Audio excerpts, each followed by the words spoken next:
अस्सलाम वालेकुम dear students. उम्मीद करता हूँ कि आप सब लोग खैरियत से होंगे।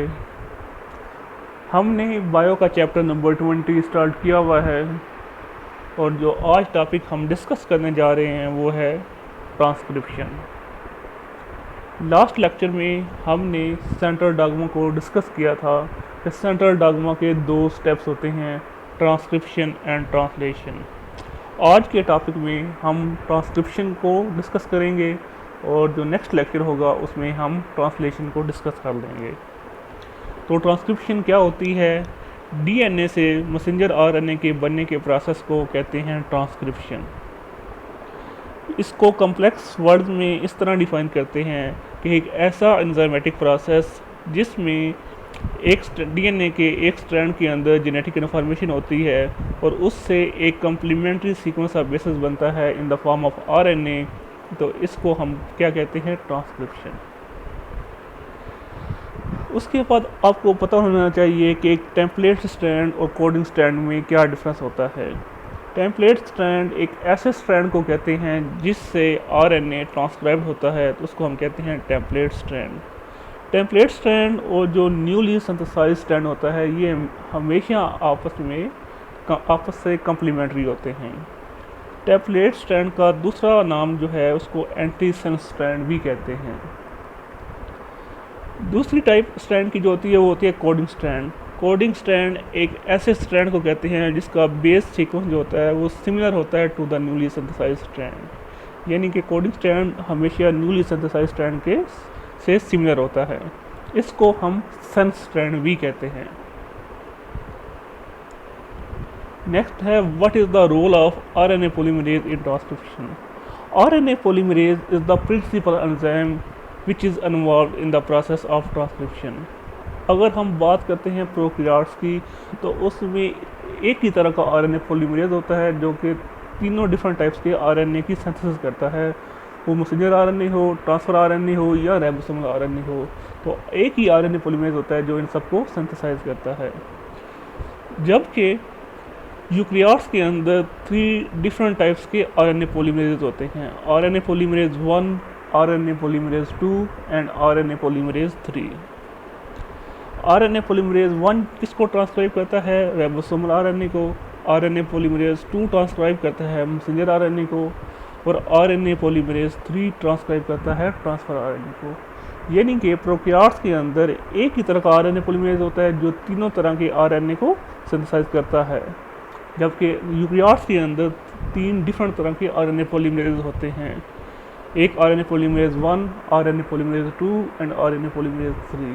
आरएनए पॉलीमरेज 1 जो होता है वो ट्रांसक्राइब करता है राइबोसोमल आरएनए को, आरएनए पॉलीमरेज 2 ट्रांसक्राइब करता है मैसेंजर आरएनए को और आरएनए पॉलीमरेज 3 ट्रांसक्राइब करता है ट्रांसफर आरएनए को। नेक्स्ट है what is the role of promoter in transcription. DNA का ऐसा रीजन जहाँ पे आके आरएनए पॉलीमरेज बाइंड करता है उसको, जिसकी वजह से ट्रांसक्रिप्शन की इनिशिएशन होती है, इसको जगह को हम क्या कहते हैं? प्रमोटर कहते हैं। जो ट्रांसक्रिप्शन स्टार्ट पॉइंट जो होता है डीएनए सीक्वेंस का उसको हम रिप्रेजेंट करते हैं +1 से, और ऐसी बेसिस जो कि इस ट्रांसक्रिप्शन स्टार्ट पॉइंट से पीछे होती हैं उनको हम कहते हैं, उनको हम रिप्रेजेंट करते हैं माइनस नंबर के साथ, और ऐसी बेसिस जो कि इस ट्रांसक्रिप्शन स्टार्ट पॉइंट से आगे होती हैं उनको हम किस तरह रिप्रेजेंट करते हैं? प्लस नंबर के साथ रिप्रेजेंट करते हैं। प्रोकैरियोट्स के अंदर प्रमोटर में 2 बाइंडिंग साइट्स होती हैं, एक को यहाँ पे रिप्रेजेंट किया गया है TTGACA, ये लिखा हुआ है साथ में -35 सीक्वेंस, और जो दूसरी बाइंडिंग साइट होती है वो है TATAAT, जिसको हम रिप्रेजेंट किया गया है -10 सीक्वेंस के साथ। इस -35 और -10 सीक्वेंस से क्या मुराद है कि जहाँ पे ट्रांसक्रिप्शन स्टार्ट पॉइंट होती है उसको हम रिप्रेजेंट करते हैं +1 के साथ। उस +1 से ये 35 न्यूक्लियोटाइड पीछे होती है, एक सीक्वेंस है जिसको रिप्रेजेंट किया जाता है TTGACA। इसके साथ इस प्रमोटर के साथ आके आरएनए पॉलीमरेज बाइंड करता है, इस प्रमोटर की इस बाइंडिंग साइट के साथ आगे आरएनए पॉलीमरेज बाइंड करता है। इसी तरह -10 सीक्वेंस से मुराद ये है कि जो ट्रांसक्रिप्शन स्टार्ट पॉइंट से 10 बेस न्यूक्लियोटाइड पीछे एक सीक्वेंस है उसको कहते हैं TATAT, ये वो प्रमोटर की बाइंडिंग साइट है जहाँ पे आके आरएनए पॉलीमरेज बाइंड कर जाता है। इसी तरह यूकैरियोट्स के अंदर प्रमोटर की दो बाइंडिंग साइट होती हैं। एक को हम कहते हैं टाटा, जो कि -25 सीक्वेंस से रिप्रेजेंट की जाती है, और दूसरी को कहते हैं CAAT, इसको हम -70 सीक्वेंस से रिप्रेजेंट करते हैं। ट्रांसक्रिप्शन के 3 मेन स्टेप्स होते हैं: initiation, elongation and termination. Transcription के 3 मेन स्टेप्स होते हैं: इनिशिएशन, इलांगेशन एंड टर्मिनेशन। पहला स्टेप है इनिशिएशन। इनिशिएशन में क्या होता है? सबसे पहले टेम्पलेट स्ट्रैंड के साथ आपका आके एक एंजाइम होता है आरएनए पॉलीमरेज, वो आके अटैच हो जाता है।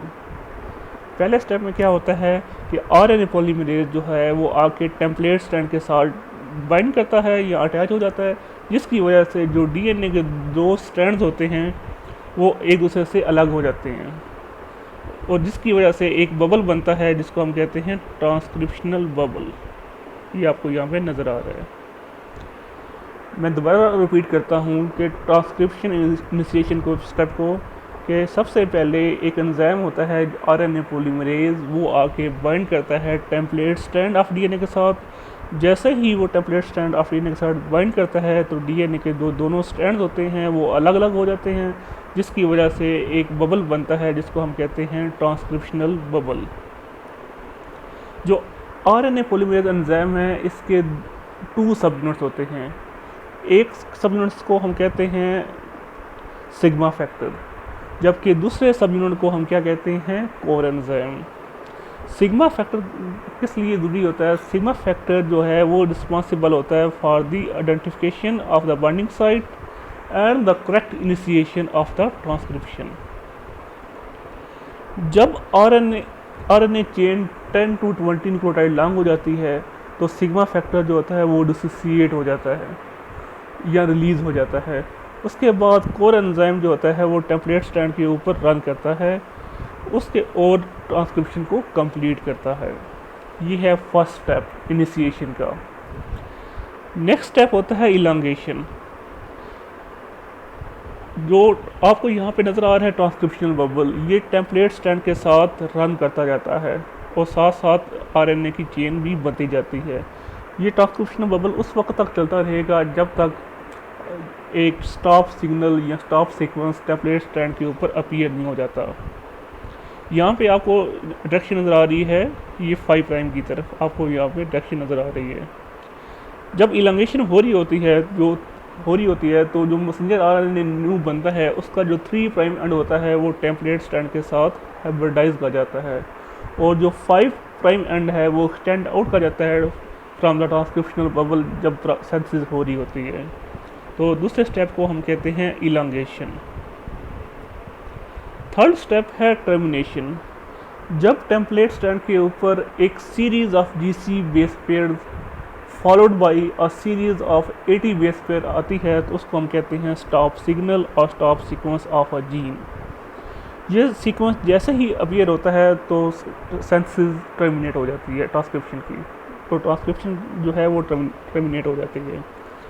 दोबारा मैं बताता हूँ कि टेम्पलेट स्ट्रैंड के ऊपर एक series of GC base pair followed by a series of eighty base pair, यानी कि GC base pair GC GC GC, उसके बाद फिर एटी एटी एटी, इस तरह आते रहते सीक्वेंस टेम्पलेट स्ट्रैंड के ऊपर। तो ये इंडिकेशन होता है कि ये स्टॉप सिग्नल है या स्टॉप सीक्वेंस है। यहाँ पे आके क्या होती है, ट्रांसक्रिप्शन जो होती है वो टर्मिनेट कर जाती है। तो जिसकी वजह से जो आपका मैसेंजर आरएनए के ऊपर जो एक जीसी बेस पेयर का जीसी बेस पेयर का एक हेयर पिन बन जाता है। यहाँ आपको वो नज़र भी आ रहा है। जैसे ही जीसी हेयर पिन जो होता है इसके एंड पे 4 और मोर आपको यूरासिल राइबोन्यूक्लियोटाइड्स भी नज़र आ रही हैं। एक जीसी हेयर पिन जो होती है जैसे ही अपीयर होती है तो आरएनए पॉलीमरेज जो होता है वो फेल हो जाता है आपको फर्दर प्रोसीड कर सके, और इस तरह ट्रांसक्रिप्शन की टर्मिनेशन हो जाती है। इसको हम जीसी हेयर पिन क्यों कहते हैं? जीसी हेयर पिन हम इसलिए कहते हैं क्योंकि यहाँ आपको बहुत सारी जीसी गवानीन साइटोसिन नज़र आ रही हैं, इसलिए हम इसको जीसी का नाम देते हैं। और हेयर पिन का नाम इसलिए नेम देते हैं हम क्योंकि ये जो हेयर की पिन होता है उसकी तरह ये दिखाई देती है, तो इसलिए हम इसको जीसी हेयर पिन कहते हैं। ये हम देख भी लेते हैं। A series of GC base pair followed by a series of AT base pair at the end of a gene terminate the transcription process are called stop signal or stop sequence. The chain of messenger RNA at the stop signal of a gene form a GC hairpin. This pin is followed by 4 or more uracil ribonucleotides. Hairpin causes the RNA polymerase to stop the further synthesis of messenger RNA. अब आपका DNA से messenger RNA बन चुका होता है, उसके बाद कुछ होती हैं पोस्ट ट्रांसक्रिप्शनल मॉडिफिकेशन। प्रोकैरियोट्स के अंदर मैसेंजर आरएनए जो होता है वो डायरेक्टली रिलीज हो जाता है इनटू द साइटोप्लाज्म, जहाँ और साइटोप्लाज्म के ऊपर वो किस में कन्वर्ट हो जाता है, into a polypeptide chain. Prokaryotes के अंदर मैसेंजर आरएनए कोई फर्दर मॉडिफिकेशन नहीं करता आफ्टर ट्रांसक्रिप्शन, जबकि यूकैरियोट्स के अंदर मैसेंजर आरएनए को ट्रैवल करना होता है एक long distance from nucleus to ribosome. क्योंकि इसको एक लंबा डिस्टेंस ट्रैवल करना होता है, तो जिसकी वजह से इसके ऊपर मॉडिफिकेशन की जाती है। वो मॉडिफिकेशन किस फॉर्म में होती हैं? मॉडिफिकेशन इस फॉर्म में होती है कि एक कैप ऐड की जाती है और एक टेल ऐड की जाती है। कैप जो होती है वो किस फॉर्म में होती है? 7 मिथाइल जीटीपी की फॉर्म में होती है, जबकि टेल जो होती है वो किस फॉर्म में होती है? पॉली ए टेल की फॉर्म में होती है। पॉली ए टेल का मतलब ये होता है मैनी एडेनिन उसके साथ अटैच होते हैं। जो कैप होती है वो हमेशा मैसेंजर आरएनए की 5 प्राइम एंड के साथ लिंक की जाती है, जबकि टेल हमेशा मैसेंजर आरएनए की 3 प्राइम एंड के साथ लिंक होती है। इस कैप और टेल का फंक्शन क्या होता है? जैसे जब ये मैसेंजर आरएनए ट्रैवल कर रहा होता है long distance from nucleus to ribosome, तो इसके ऊपर डिफरेंट न्यूक्लियेजेस और फॉस्फेटाइजेस अटैक करते हैं। तो इस कैप और टेल का फंक्शन क्या है? जब ये मैसेंजर आरएनए ट्रैवल कर रहा होता है फ्रॉम न्यूक्लियस टू राइबोसोम, तो उसके ऊपर जो डिफरेंट न्यूक्लियेजेस और फॉस्फेटाइजेस अटैक करते हैं उससे ये बचाता है। तो यही है बेसिकली ट्रांसक्रिप्शन का प्रोसेस। उम्मीद है कि आपको इस लेक्चर की समझ आई होगी। जो नेक्स्ट लेक्चर में हम डिस्कस करेंगे वो इससे नेक्स्ट स्टेप होगा, सेंट्रल डॉग्मा का, जिसको हम कहते हैं ट्रांसलेशन। किसी किस्म की कोई कन्फ्यूजन हो तो आप किसी भी टाइम मुझसे पूछ सकते हैं। अल्लाह हाफिज़।